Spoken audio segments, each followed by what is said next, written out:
तुम्ही कोणावर खरंच मनापासून प्रेम करत असाल तर हे विचार तुमच्यासाठी. जी व्यक्ती तुम्हाला सांगते, की "मी तुझ्यावर खूप खूप मनापासून प्रेम करते." पण तीच व्यक्ती काही काळानंतर आपलं मन दुखवायला सुद्धा कोणतीच कसर सोडत नाही. ती सारखं आपलं मन दुखवत राहते. ज्या व्यक्तीवर आपण स्वतःपेक्षाही जास्त विश्वास ठेवलेला असतो, तीच व्यक्ती आपल्याशी खोटं बोलत असते किंवा आपला विश्वासघात करत असते. हजार मित्र असून सुद्धा इथे प्रत्येक व्यक्ती हा एकटा आहे.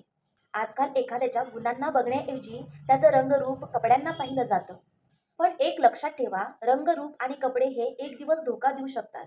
पण ज्याच्या मनात खरंच चांगले गुण आहेत, ज्याच्या मनामध्ये तुमच्याबद्दल प्रेम आहे, तुम्हाला खुशी मात्र फक्त तोच व्यक्ती देऊ शकतो आणि तुमची शेवटपर्यंत साथ देखील तोच व्यक्ती देऊ शकतो. ज्या व्यक्तीने तुम्हाला एकदा धोका दिलाय, त्या व्यक्तीला तुम्ही परत कितीही वेळा चान्स द्या, तो तुमचा विश्वास तोडेलच.